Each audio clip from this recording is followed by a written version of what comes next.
US soldiers are reported to be dead. How is America going to respond? Let's talk about it, y'all. Middle America.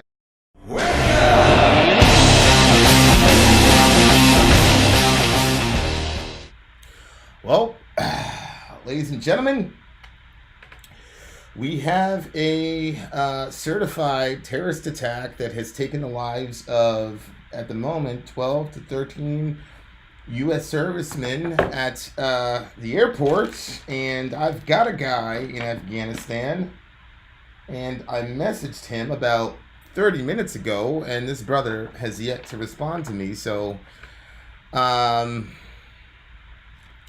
know there's an echo, guys. Give me a second. Let's see if that fixes it. 1 second. Hopefully that helps. Maybe there's not an echo anywhere. But I've got a guy in Afghanistan. I messaged him about an hour and a half ago, and I was like, yo, hit me when you get this, because I want to know that he's good. So if you're a praying person, pray for my brother. But I'll let you guys know if and when I finally hear from him. Okay, so we're gonna play the video that Mr. Biden. Yeah, I know, Amy Lee. I just saw. A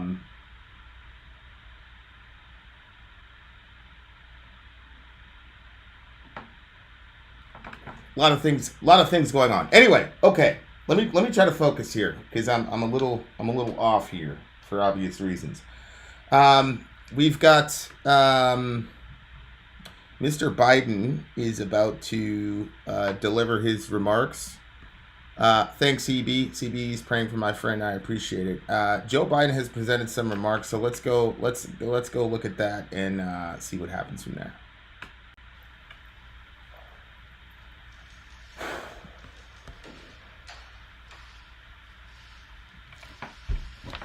Hey, Rig. Appreciate that. A tough day. This evening in Kabul, as you all know, terrorists attacked that we've been talking about and worried about, that the intelligence community has assessed, has undertaken an attack by a group known as ISIS-K. Took the lives of American service members standing guard at the airport, and wounded several others seriously. He had also wounded a number of civilians, and civilians were killed as well. I've been engaged all day in constant contact with the military commanders here in Washington, the Pentagon, as well as in Afghanistan and of course, everybody is kind of saying, is this the guy who should be leading us right now? Look, Biden is looking every bit as old and as partially disabled as everybody was saying that he was. But I will tell you this, if Biden finds a way to hold the line and not get us back into a conflict with these people in Afghanistan, then he will have accomplished one of the most amazing feats of all time in American political history. I know that I'm having some audio difficulties. We'll get through it, don't worry. Let's continue with good President Biden here. And my commanders here in Washington in the field have been on this with great detail, and you've had a chance to speak to some so far. The situation on the ground is still evolving, and I'm constantly being updated. These American service members who gave their lives, it's an overused word, but it's totally appropriate here, were heroes. Heroes who've been engaged in a dangerous, selfless mission to save the lives of others. Well, I don't. Yeah, definitely. If you sign up for that detail, you're a good person. And obviously, I got love for the U.S. military. Like I said, I've got people over there, like right now, one of whom I cannot get in contact with. So I love those folks, obviously. But what the hell are we doing over there, Mr. President? See what I'm saying? Part of an airlift, an evacuation effort unlike any seen in history, with more than 100,000 American citizens, American partners, Afghans who helped us, and others taken to safety in the last 11 days. Just in the last 12 hours or so, another 7,000. Yeah, Vertigo is saying to get people out. I understand that, but why were we there in the first place to have to get them out initially is the issue that's not being addressed. And of course, right now is not the time, right, to address that. I mean, the families haven't even heard actual confirmation that it's their, loved one, et cetera, et cetera. So at some level, we've got to kind of, account for that in the speech because, it's not like this is the time to have that conversation, but it still have to be there. They were part of the bravest, most capable, the most selfless military on the face of the earth. Part of simply what I call the backbone of America. They're the spine of America, the best the country has to offer. I mean, I don't understand why we need to have all this superfluous talk about a U.S. servicemen and women. Like I said, I love our military. People that know me know I really love the military and the people in it. I have to because my entire family has done a lot of things for this great nation. So I got hella love for the U.S. servicemen and women in uniform, but anytime stuff like this happens, there's all this flowery speech and they're the greatest and yada yada yada yada, and it's like, if we value these people and if they're the backbone of America, why do we keep putting them in situations where they have to leave their families and end up dying in some foreign country because the tally's sitting on $1 trillion worth of natural resources? We continue. Jill and I, our hearts ache, like I'm sure all of you do as well, for all those Afghan families who lost. Yes, I can see how broken up you are, Mr. President.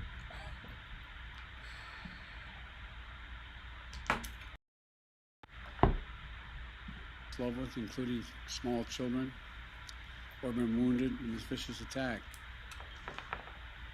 And we're outraged as well as heartbroken. Being the father of a Army major who served for a year in Iraq, and for that was in Kosovo. Hopefully this helps with the audio. We continue. Attorney for the better part of 6 months in the middle of a war. When he came home after a year in Iraq, was diagnosed, like many coming home, with an aggressive and lethal cancer of the brain. We lost. We have some sense, like many of you do, what the families of these brave heroes are feeling today. You get this feeling like you're being sucked into a black hole in the middle of your chest. Now, Joe Biden, no disrespect, Joe Biden has actually lost a son, so he knows what he's talking about here. And I've always thought that this is where Joe Biden is the strongest, where he talks about the pain at the human level of you losing someone. Look, I got a bunch of kids. You know that trolley dilemma where it's like you can save your kid or like a group full of people in the trolley, and like it's this big dilemma because like who are you going to save because there's so many other people. The trolley dilemma has never been difficult to me. I don't give a damn if it's the entire planet in the trolley. For my one son, I'm saving my one son, and we're going to have a lot of space because everybody's going to be gone. I never want to pretend that I'm a better person than I am. That's who I am.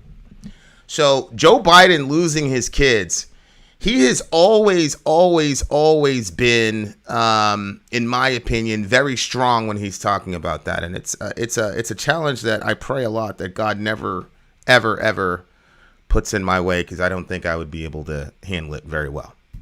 There's no way out. But then I have to say, because Java the Cat, by the way, shout out to Java the Cat, because I don't recognize you, sis, but she's extremely pithy, and I appreciate pithy because I'm not. He lost his son, but he's still complicit in so many deaths. I'm sorry, but she's right. She's right.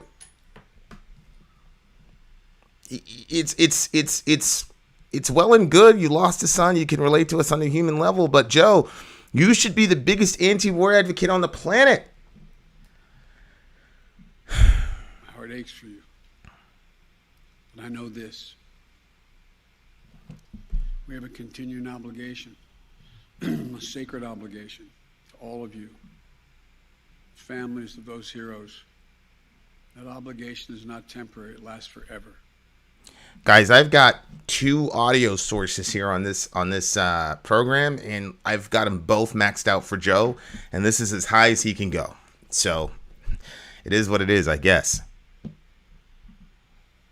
The lives we lost today were lives given in the service of liberty, the service of security, the service of others. Okay, in this particular situation, he's right. Because these people were overseeing people escaping from Afghanistan. So in this particular situation, he's right. In the service of America, like their fellow brothers and sisters in arms who died defending our vision and our values in the struggle against terrorism. Of the fallen this day, they're part of a great and noble company of American heroes. To those who carried out this attack, as well as anyone who wishes America harm, know this: we will not forgive. We will not forget. We will hunt you down and make you pay. Here we go.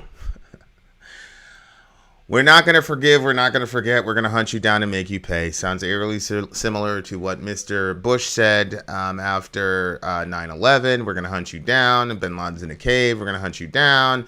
Obama, we're going to hunt you down. Trump, we're going to hunt down al-Baghdadi. And now, it's this sort of machismo American. We're going to hunt you down. We're going to fuck you up. Blah, blah, blah. Like, I get it. We're going to hunt them down. We're going to fuck them up. I get it. I will defend our interests and our people with every measure at my command. You see? Our interests. People need to listen to our leaders when they talk. You notice what he said? Our interests? That's really important, guys. That's really, really important. Listen to it again. And think through the United States' foreign policy, because they're telling us this stuff right to our face, if you can really understand what they're saying. Noble company of American heroes. To those who carried out this attack, as well as anyone who wishes America harm, know this: we will not forgive. And as Ben Webb aptly points out, by the way, one of these days, Ben Webb is going to start a YouTube channel. And it'll be the best in the world because Ben Webb has the most amazing, amazing takes. Probably one of the worst people I know in my life. But one of the most loved people, definitely in our other community. He's the most popular guy. But Ben says, what makes it weirder is we will not forgive, we will not forget is something Anon uses as a slogan. Does Biden read 4chan? Anon being, the QAnon people. You remember the whole QAnon situation. So this guy is Trump would say something and the QAnon people would be like, oh, he's signaling us. Anyway, guys, also check out the Rob Escobar show.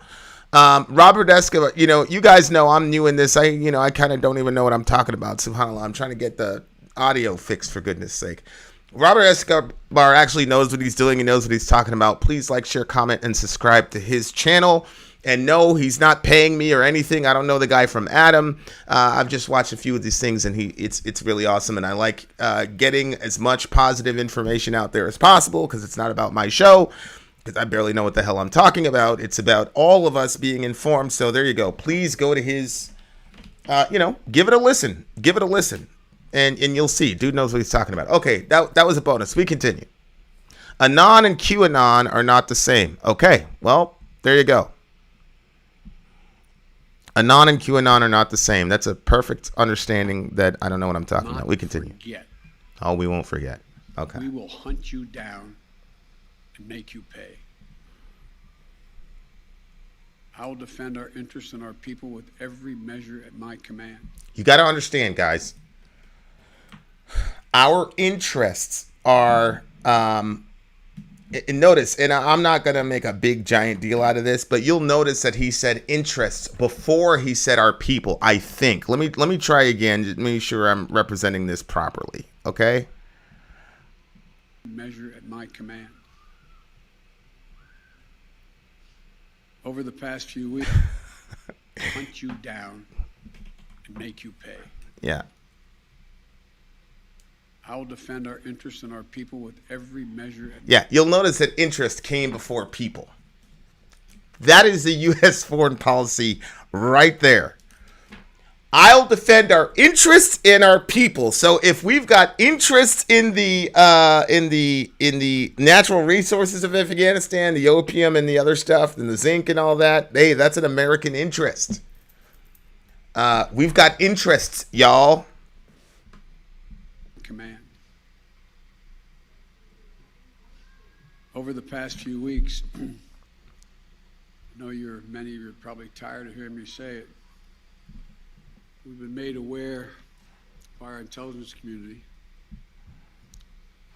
that the ISIS-K, an arch enemy, the Taliban. That's true. ISIS-K doesn't like the Taliban. We'll explain that in a second. People who were freed when both those prisons were opened, has been planning a complex set of attacks on the United States personnel and others. This is why, from the outset, I've repeatedly said this mission was extraordinarily dangerous, and on why I've been so determined to limit the duration of this mission. As General McKenzie said, this is why our mission was designed, this is the way it was designed to operate. Operating under severe stress and attack. We've known that from the beginning. And as I've been in constant contact with our senior military leaders, and I mean constant, round the clock, and our commanders on the ground throughout the day, they made it clear that we can and we must complete this mission, and we will. And that's what I've ordered them to do. We will not be deterred by terrorists. We will not let them stop our mission. We will continue the evacuation. I've also ordered my commanders to develop operational plans to strike ISIS-K assets, leadership, and facilities. We will respond with force and precision at our time, at the place we choose, in the moment of our choosing. There you go. So ISIS-K did this. So we're going to respond in our time at a place of our choosing, because we still know that there are still ISIS elements in Syria. or al-Suri or Syria. We know there's still ISIS elements in Syria. So he says, we're going to respond to the place and time of our choosing. And since you're ISIS everywhere. Y'all see what's happening? We continue. Holy moly. Here we go, guys. Here we go. Let's get everyone prepped for more jihad. Here's what you need to know. These ISIS terrorists will not win. We will rescue the Americans. We will get our Afghan allies. Now, these ISIS terrorists will not win. We will rescue America and we will save our allies. Ladies and gentlemen, does anybody believe that ISIS-K pulled off this attack today because they want to keep people in Afghanistan? Does that make sense to you? And our mission will go on. America will not be intimidated. And I have the utmost confidence in our brave service members who continue to execute this mission with courage and honor to save lives and get Americans, our partners, our Afghan allies out of Afghanistan. Every day when I talk to our commanders, send it to me, Tasco, please. I ask them what they need. What more do they need, if anything, to get the job done? As they will tell you, I granted every request.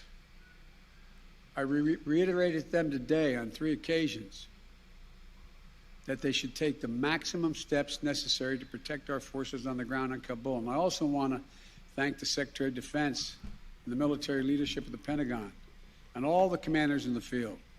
There has been complete unanimity from every commander on the objectives of this mission and the best way to achieve those objectives. Those who have served through the ages have drawn inspiration from the book of Isaiah. When the Lord... Please do not tell me you're going to try to bring the Bible into this, Joe. Please, for the love of God, literally. Do not tell me that you are about to bring up the Bible to justify any kind of war hawking. Please, for the love of everything sacred and literally for the love of God, please, Mr. Biden, please tell me that you are not about to do some dumb shit with my Bible. Here we go. Says, whom shall I send? Oh my God, he did it! La ilaha illallah. You're going to quote Isaiah chapter 6 to justify American imperialism. You have got to be out of your freaking ever-loving mind. Now, I'm being all funny here, but Isaiah 6, a lot of these I'll call them organizations are use that verse. The Night Stalkers, shout out to the 160th. Those guys, that's one of their mottos. So I'm being dumb here because that's a Night Stalker motto. Shout out to all those guys. Shout out to Jegsy. Unbelievable. Okay, so he's gonna use Isaiah. All right, here we go. All right, guys, here we go. Who shall go for us? The American military has been answering for a long time. Here I am, Lord, send me. Okay, that's the famous phrase. Who shall go for us? And I answered, here I am, send me. All right. Well, let me tell you guys something. Number one, that's pretty freaking blasphemous in my opinion. To use the Bible to encourage people in the military whose job it is to kill other human beings. But, dear listener, we're just going to make a quick detour to the right real quick. And let's look at that actual passage in the Bible because I think it's actually a very interesting passage. So here is, then I heard of the voice of the Lord saying, whom shall I send? Who will go for us? Notice the one God says, who's going to go for us? And then I said, here I am, send me. So Isaiah says, here I am, send me. Now, watch the message that Isaiah is deployed to give to his people. He said, go tell this people, be ever hearing but never understanding, ever seeing but never perceiving. Make the heart of this people calloused. Interesting. Make the heart of the people calloused. That sound familiar to you? Make their ears dull and close their eyes. Otherwise, they might see with their eyes, hear with their ears, understand with their hearts, and turn and be healed. This is a horrible, horrible message that Isaiah has to give. So Isaiah then says, for how long, O Lord? See? Then I said, for how long, O Lord? And then Yahweh responds by saying, until the cities lie ruined and without inhabitant, and the houses are left deserted, and the fields ruined and ravaged, until Yahweh has sent everyone away, for the land is utterly forsaken, and a tenth remains in the land, it will be again laid waste. But as the terebinth and the oak leave stumps when they are cut down, so a holy seed will be left in the land. Do you understand what's happening? God says, we've got a message to deliver to the nation. Who do we send? Isaiah says, here I am, send me. God says, great. Go tell everybody that they're dumb, that they're seeing but they can't see, they're hearing but they can't hear, and their hearts are completely hard because they're completely apathetic to human suffering. Just tell them that.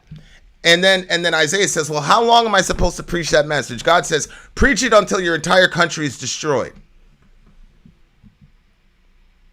So when Isaiah said, here I am, send me, that was the message that Yahweh sent him to tell his nation. And then later on, you see that God is pissed off at Israel, his chosen people, because it says, you are bad to the foreigner, you take advantage of the widow, and you don't take care of the orphan. I'm just going to let that sit.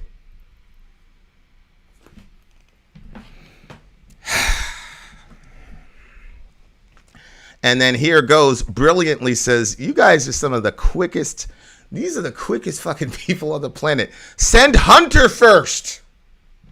You know your son? The one that washed out, and I understand why he washed out. Send him. Since you're so crazy about it. Unbelievable. Here I am, send me. Each one of these women and men of our armed forces are the heirs of that tradition of sacrifice, of volunteering to go in harm's way, to risk everything. Not for glory, not for profit, but to defend what we love and the people we love. Isaiah was not sent to tell the people to defend what they love and the people they love. Isaiah was sent to speak an oracle of judgment over his country because his country was full of bloodshed. What the hell are you talking about? See, this is, I can tell this man has no fucking idea what he's talking about, or his speechwriter has no idea. Unbelievable. Tasco's saying he seems more coherent here than usual. That's because this thing was probably taped 9 times, Tasco, and edited together. There's a lot of things, there's a lot of magic that you can do in the editing room. Because you know, I'm kind of familiar with that. So yeah, I mean, it's unbelievable. It's unbelievable. Wash and make yourselves clean. Take your evil deeds out of my sight. Stop doing wrong. Learn to do right. Seek justice. Defend the oppressed. Take up the cause of the fatherless. Plead for the widow. You see? But when Isaiah told all those Israelites to take care of the oppressed, they called him a Marxist. And when he said, hey, maybe we should plead the cause of the fatherless, they called him a communist. They said he was a Marxist. And when he said people were being oppressed, they said he was race baiting. And when he said, hey, maybe we should stop killing all those people, all those foreigners, they called him a bleeding heart liberal. So then God said, oh, okay, y'all don't want to listen. Y'all want to be apathetic and just kill people? Cool. I'm going to send Isaiah, and he's going to make y'all so stupid that you're not going to be able to listen and repent so I could judge your entire fucking country because you guys are a scourge on the earth. But that's the verse he uses. Okay, let's continue. I ask that you join me now in a moment of silence for all those in uniform and out. Okay, I can't watch any more of this.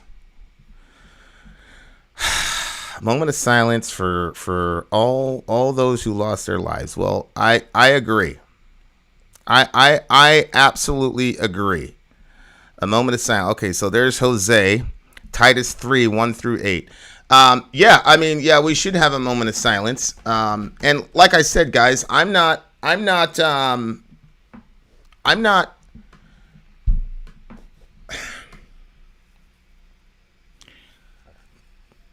I've got people over there. I've got one guy, like I said, that to this moment still hasn't gotten back to me, which doesn't necessarily mean anything happened to him, but I'm not going to be fine until he responds to me, obviously.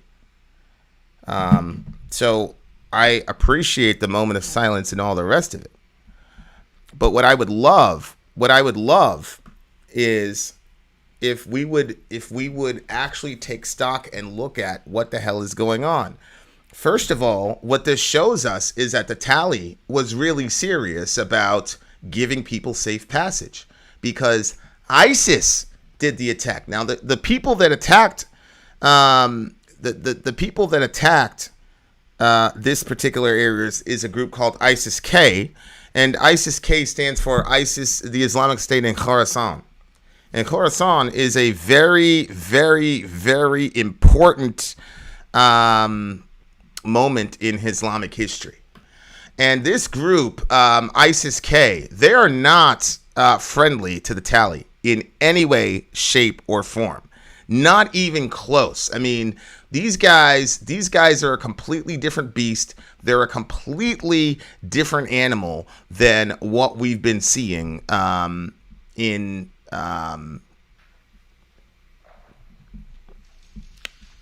ISIS and the rest of those folks. They're a completely different deal. You can see here in Politico, while the U.S. controls Hamid Karzai International Airport, the Biden administration has been coordinating with the Taliban on security measures outside the airport's perimeter, a strategy that has proven complicated as Taliban fighters have reportedly been trying to prevent Afghans from fleeing the country. We covered that earlier because the Tali doesn't want Afghans to flee the country because they want to build the country up and modernize it. The Taliban has also not stood up effective counter-terrorism measures to identify and prevent threats from groups like ISIS-K, which are sworn enemies of the Tali. Well, of course, they're not going to invest all their time and energy into controlling ISIS-K because they're more worried about us, obviously, than ISIS-K. Who is ISIS-K? The Islamic State in Khorasan formed in late 2014 and operates as an ISIS affiliate in Afghanistan and Pakistan. Khorasan is a historical term for a region that includes present-day Afghanistan and parts of the Middle East and Central Asia. The group is also known as ISIS-K or IS-K. Okay, so I knew them as IS-K, not ISIS-K. They call themselves the Islamic State in Khorasan. Okay? The founding members include militants who left both the Afghan Taliban and the Pakistani Taliban. ISIS had sent representatives of both Pakistan and Afghanistan. They were essentially able to co-opt some disaffected Pakistani Tali and a few Afghan Tali members to join their cause, etc. Okay, so these guys, and I kind of alluded to it earlier, bin Laden and a couple of those other guys were saying that ISIS was, they were too aggressive, okay? And so bin Laden sent out a thing and said, hey guys, relax with this stuff. You guys are losing it here. And so ever since then, there's been a real sort of break between groups like ISIS, which was led by Abu Bakr al-Baghdadi, and groups like the Tali and Al-Qaeda, because they have different goals. ISIS and Al-Qaeda and the Tali are completely different in their goals and aims. Yes, they're Islamic. Yes, they're Salafist. Yes, they believe in establishing a global Khalifa, which by extension would include a global Sharia. But you gotta understand, how is the goal of creating a global Khalifa different than the goal of a global democracy, which America spreads all over the world? We're imposing our form of government onto people all over the planet. Why? Because we believe in the best version of ourselves, that democracy is the best system of government, and that people, the most possible people, will benefit for the longest possible time if we spread democracy. Okay, well, that is exactly how these people feel about Sharia. Okay, now you can disagree with it if you want, and that's okay, and I respect that. But what you can't say is that the tally is evil because they want to spread Sharia, but we're okay because we want to spread democracy. Like that's not how that works. But you can see here that the tally and ISIS are not the same people at all. ISIS-K is, I mean, they're ISIS and they hold to a very, very specific eschatology. Now, let me give you guys some background a little bit on why the term Khorasan is so important. Why did they name themselves ISIS-K? And this is really going to get into a lot of very interesting stuff. And when you guys see this, you're going to be able to see why there's such a vast difference between groups like ISIS, for example, and groups like the Tally. So let's check this out real quick. Let me see if I have this thing here for you guys. Nope, that's the original one that tells us when the Islamic State started. So let me see. Where did it go? That's the Mahdi. That's Al-Dajjal. Here we go. It's called Khorasan. How did I not know? Okay, so this is why they called themselves ISIS-K. Okay, this is what Khorasan means. So what I'm showing you here is a hadith or statements of the Prophet Muhammad sallallahu alaihi wasallam, to all my Islamic friends. This right here shows you statements from Muhammad about this landmass called Khorasan and what that has to do with the end of the world. There will emerge from Khorasan black banners which nothing will repel until they're set up in Jerusalem. Okay, that's al-Musnad. Muslims. This is not some regular whatever. This is al-Musnad. Okay, when the black flags come from Khorasan, go to them, even if you have to crawl on snow, for among them is the Khalifa from Allah and the Mahdi. I'll explain the Mahdi in a second. A nation will come from the east with black flags. They will ask for some goodness, authority, but the people will not give them. Then they will fight and win over those people. Now the people will give them what they ask for, but they will not accept it until they hand it over to a person from my progeny who will fill this earth with justice, just as it was previously filled with oppression and tyranny. So if any one of you finds this nation from the east with black flags, you must join them even if you have to crawl over ice. And that is al-Sa'a. Again, these are not regular, people that you can dismiss Muslims. I mean, this is, come on. And here's the last one. They will fight one another for your treasure, each one of them the son of a Khalif, but none of them will gain it. Then the black banners will come from the east, and they will kill you in an unprecedented manner. When you see them, then pledge your allegiance to them, even if you have to crawl over the snow, for that is the Khalif from Allah, al-Mahdi. Okay, so here's the point. Here's the point. Muhammad prophesied that there would come a people from Khorasan with black flags, and the black flag says La ilaha illallah Muhammadan Rasulullah, which is basically the kalima, the testimony of faith to get into Islam. And Muhammad prophesied that there are going to be a people. And you'll notice what Muhammad just said. He said they're going to kill you in unprecedented numbers. Other narrations say until there's 5,000 of you left. No, the Tally is not ISIS-K with manners. The Tally has a completely different understanding of how to accomplish goals, aims, etc. As a matter of fact, as we said, the ISIS-K are sworn enemies of the Tally. One of the reasons that ISIS-K hates the Tally is that the Tally is working with us to get the Americans out. Yeah, the Tally is staying committed to the peace deal that they made back with Trump. And ISIS-K obviously doesn't like that, because ISIS-K, their goal is to install this sort of apocalyptic leader and then end the world. That is not the goal of the Tally, nor is it the goal of Al Qaeda. That wasn't the goal. They're a very specific group of people with a very specific understanding of what their mission is. ISIS-K has strong connections with the Haqqani network, which is part of the Taliban movement, or let's say Afghan guerrilla. Yes, they do initially, but then when the split happened, and I'm sure you know this, when the split Happened, Baghdadi sent delegates to Afghanistan to poach Tali leaders so that they could start ISIS-K, which is exactly what happened. So that's prophesied in their scriptures, right? That Muhammad prophesied all this stuff. So it's very, very difficult to get these people to cooperate. Here, this is the Atlantic talking about ISIS. After its battle in Dabiq, Ser Antonio, he's one of these guys that was in ISIS in Syria.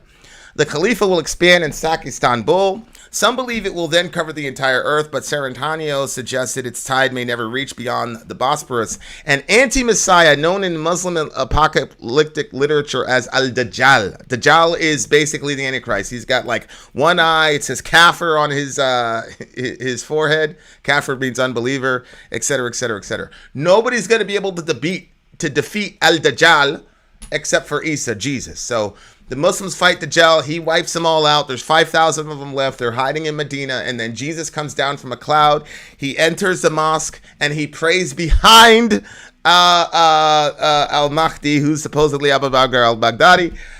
No. So here we are. So you've got the Khalifa, right? And the Khalifa is like the president of the Muslim Ummah.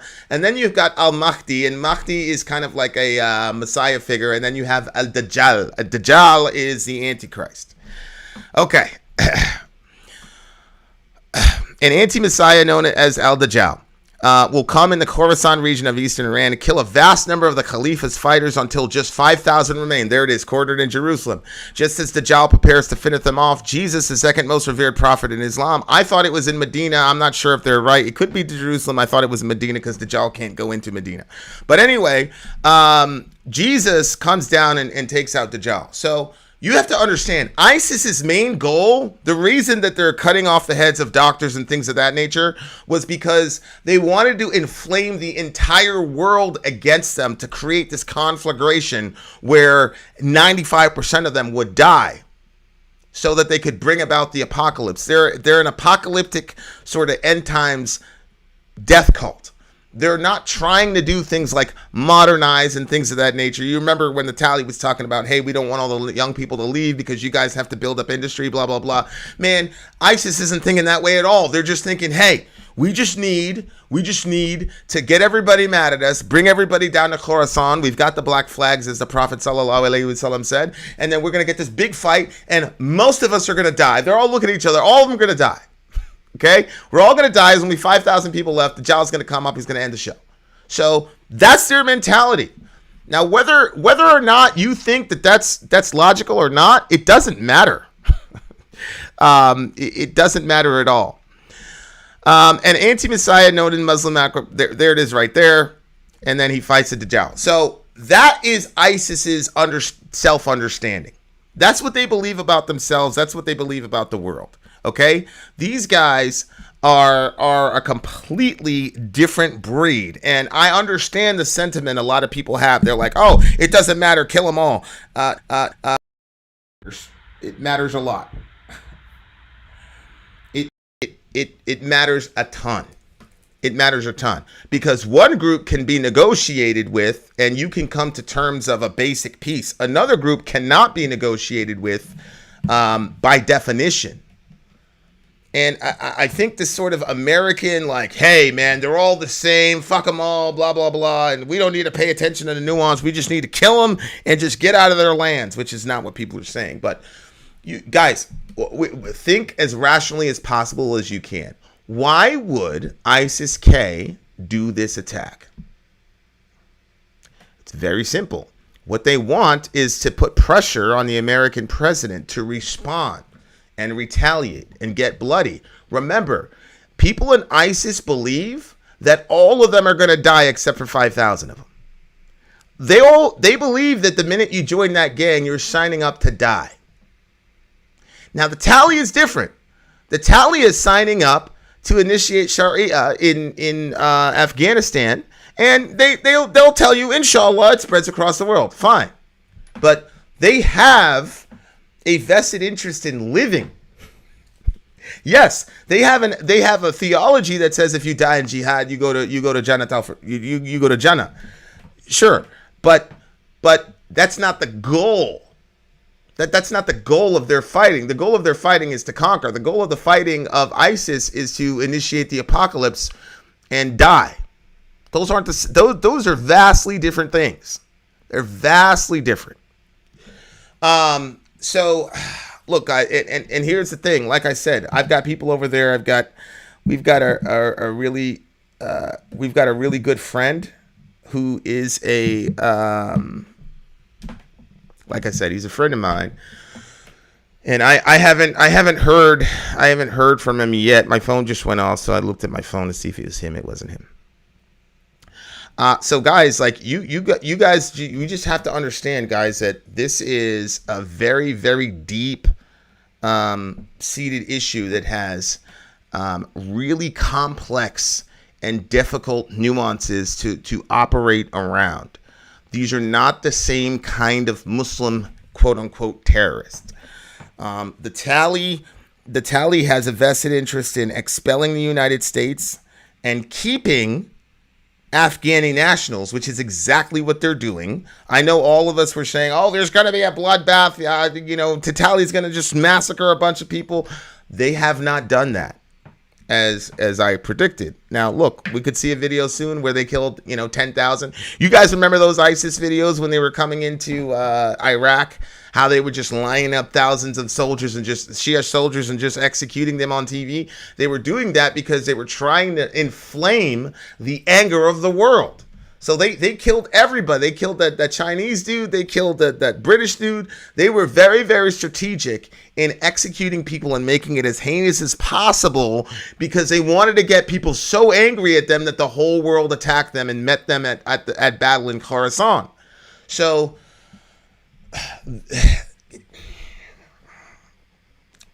I'll say this. It wouldn't be surprising if American and Tali assets were fighting side by side against ISIS. Like, that wouldn't be a crazy idea to say that is things like that have happened. That wouldn't be crazy considering they have mutual enemies.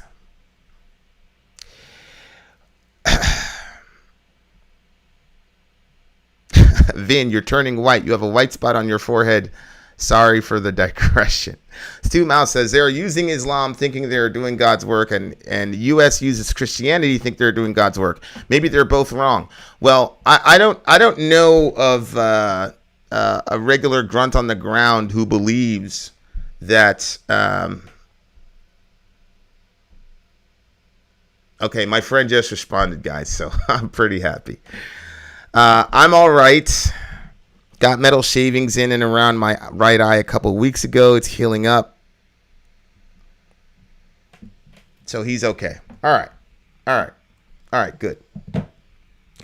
Who cares about their religion and philosophy? Bring our people home and Afghan refugees. Well, the reason we need to care about their religion and their philosophy, Rick, is so that we know how to properly engage them. If for example, quick example would be if we conflate the Tali with ISIS and say they're the same thing, then we would have a bunch of dead U.S. soldiers right now because we would never negotiate with them because ISIS is impossible to negotiate with.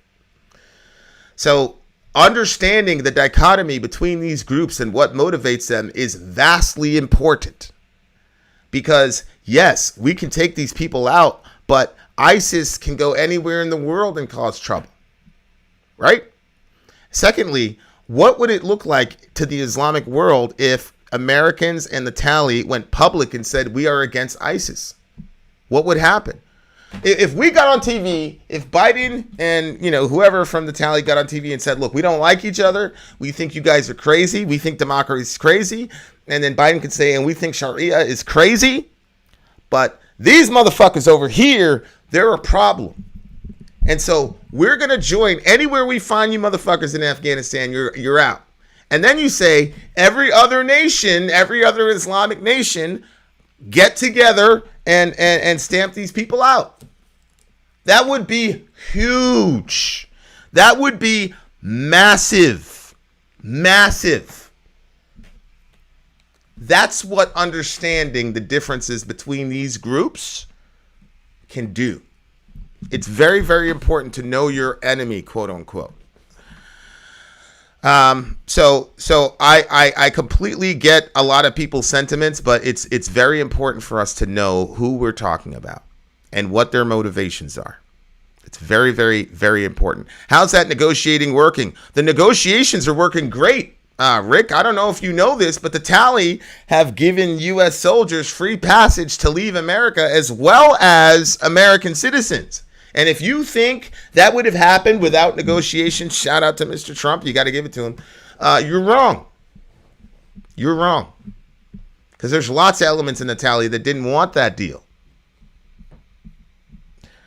So look at Rick. See, I'm interacting with Rick, but because, he's being useful. Trust the Taliban. Well, the Taliban didn't do the terrorist attack, Rick. See, this is a type of ignorance. I'm not saying you're stupid. I'm saying you're ignorant. You don't have enough information about what's actually happening there to make a determination.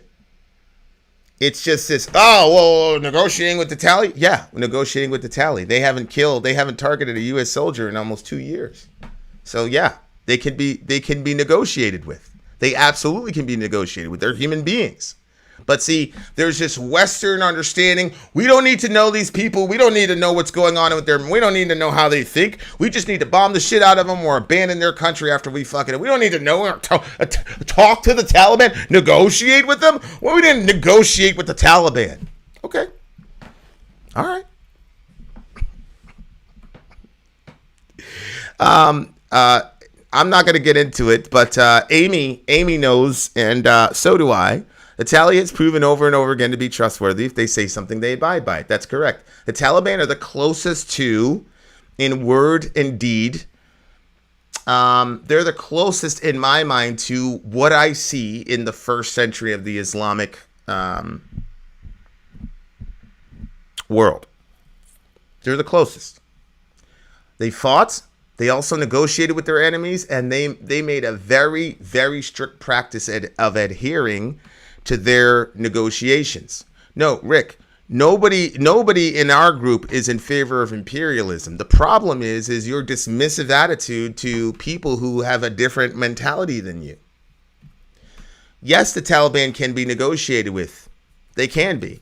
And until a group or a person shows you definitive proof that they cannot be negotiated with, we should always, always, always negotiate with people versus war. Shout out to Seven. Good to see you here. Good to see you here. Yeah, here's Doug Johnson. What, Vin? I'll say it again. Unless a group or a person makes it abundantly clear that they cannot be negotiated with, we should always negotiate with them 100% of the time, because that is always going to be a better result than war. That's what I'm saying. So that's my thing. I agree we should leave. I've been saying that for a very, very long time, but I also agree that this dismissive understanding where we conflate these jama'at, these different Islamic groups, we conflate them as if they're the same, is completely ignorant and actually very, very, very, very, very, very dangerous. Very dangerous. Yes, Dustin. Thanks, buddy. I was pretty freaking worried. And then of course there's Ben Webb. There's Ben Webb, y'all. Talking to Seven. That Seven.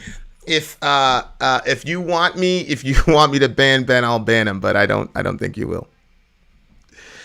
The only people are for war are people who haven't experienced it. That's true.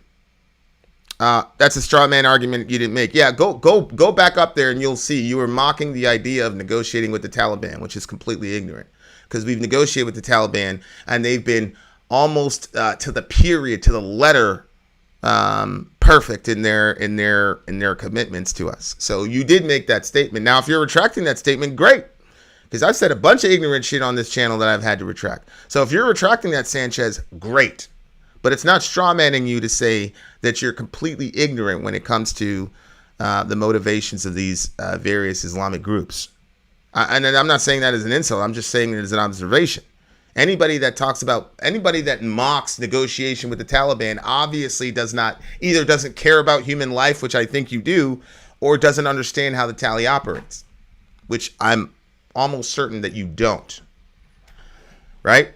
So you were useful in the sense of, here's an example of why this is one of the reasons we keep ending up in these situations, is the uninformed citizen who then goes out and makes all these proclamations when they have no idea what they're talking about. And that affects who we vote for and all the rest of it. Now, you're going to look at that as me calling you out. I'm not. What I'm doing is, we need to put the responsibility for this stuff squarely on the shoulders of those who are putting people like Joe Biden and Donald Trump and Obama and Bush in power. This whole thing where we get on YouTube, we see something happening in a region somewhere, or we see some political party that does some terrible shit, and we get on TV and it's called punching up. Punching up is important, but at the end of the day, we have got to start holding regular citizens accountable, because we keep voting for these people. And a lot of the reason we keep doing it is our ignorance. We're ignorant, and the problem with ignorance is, look, if you're not God, you're going to be ignorant about something. The problem with ignorance is that when you refuse to be informed and augment your position based on new information, that is the problem. Then that gets funneled into this crazy two-party system that then results in this nonsense. So what I'm saying is, exactly, we're negotiating with Saudi Arabia. Let me tell you something. The tally, as far as honor and trustworthiness and just overall goodness, it's not even close. I mean, let me remind you, the Saudis just dismembered Khashoggi, a year and a half ago? Unbelievable. Unbelievable. So look, guys, definitely.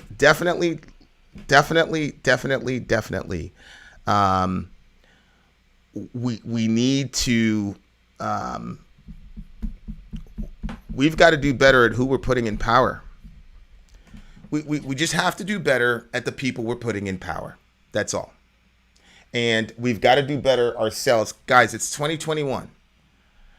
Exactly, Delaney. If you don't know about the Middle East, fine. Then don't comment on it. But if you're a person who's never been there, never talked to any of these people, but you know all about the tally, I mean, It's 2021. Do your research. You can know the research, and you can see that we have to make sure that these various Islamic groups that we know what's motivating them. Because if we know what's motivating them, then we can do a lot of really good things for the world and for America.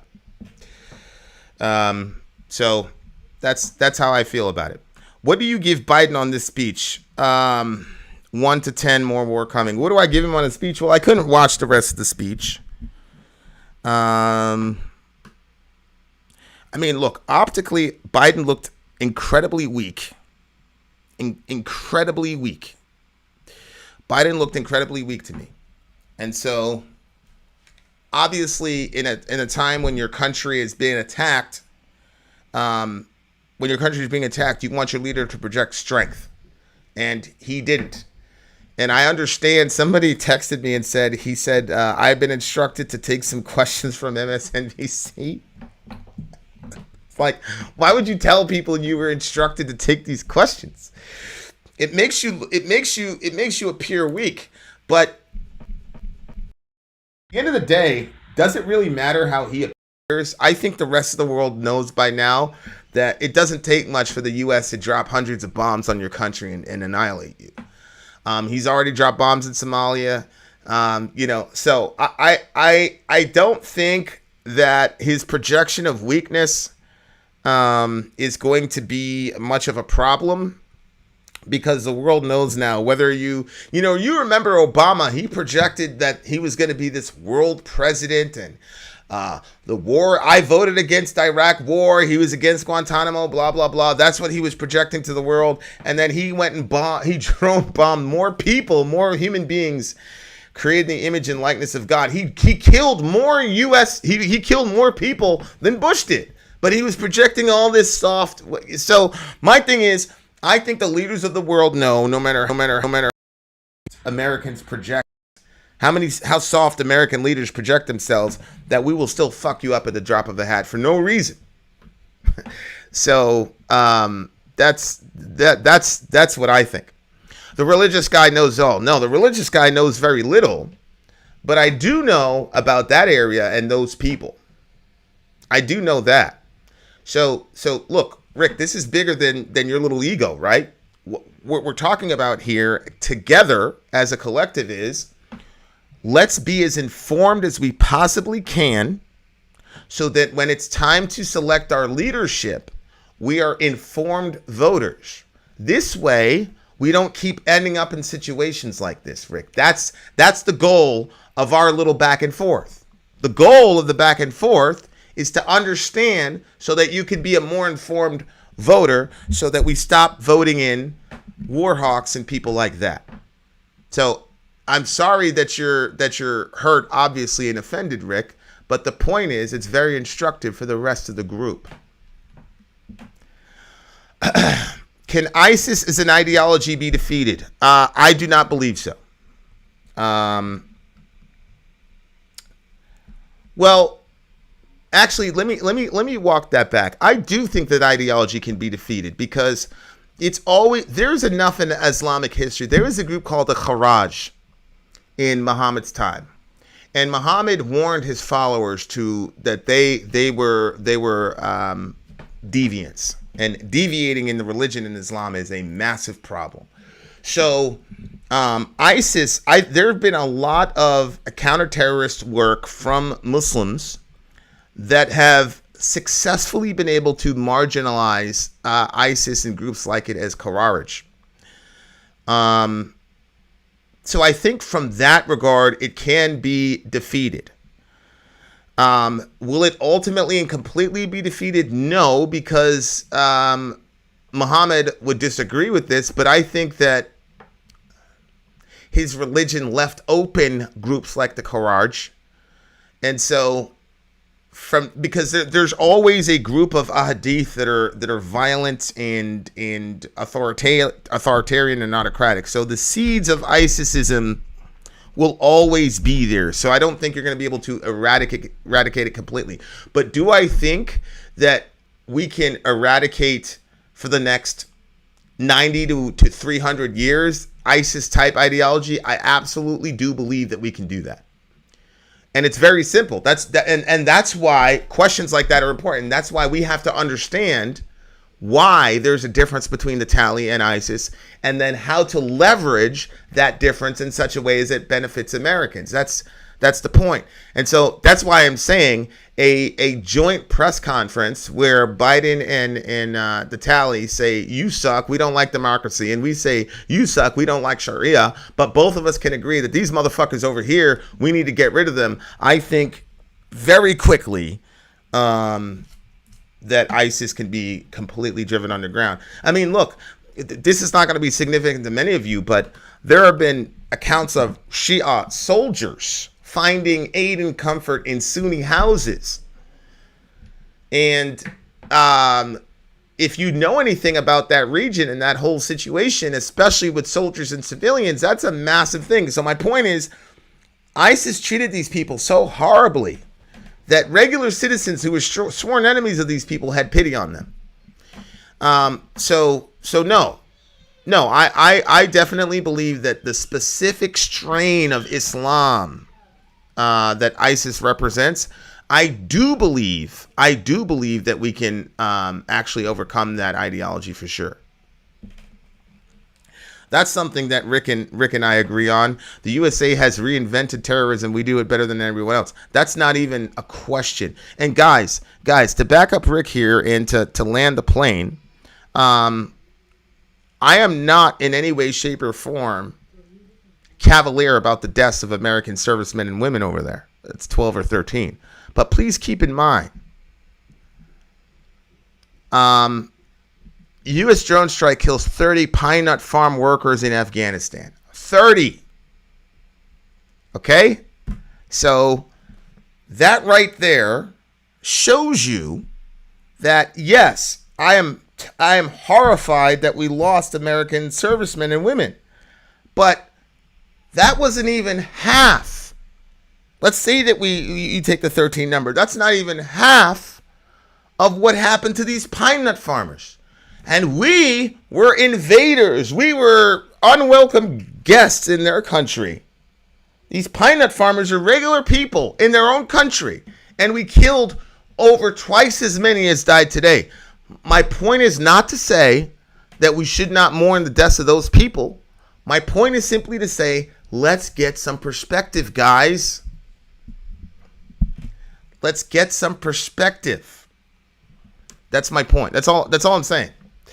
So, rest in peace to all those guys.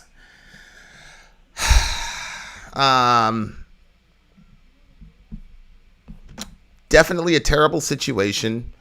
And I just hope that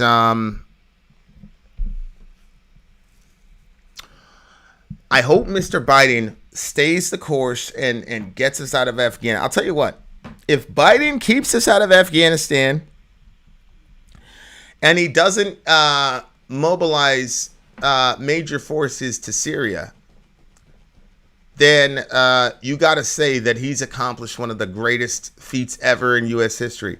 If he can get us out of Afghanistan and not into a new war, you got to say that he'd be the president of the decade. And I don't like Biden at all because I'm a lover of my people and he authored the crime bill. But, and obviously I'm pro-life. But if this man gets us out of Afghanistan and not into a new war, he'll be the president of the decade, the last 2 decades. And I don't even think it'll be close. Now, do I believe that he's going to be able to do that and not get us into Syria? No, I don't. But if he can and he follows through to the end of his presidency, then you got to say he's one of the greatest of all time. You have to.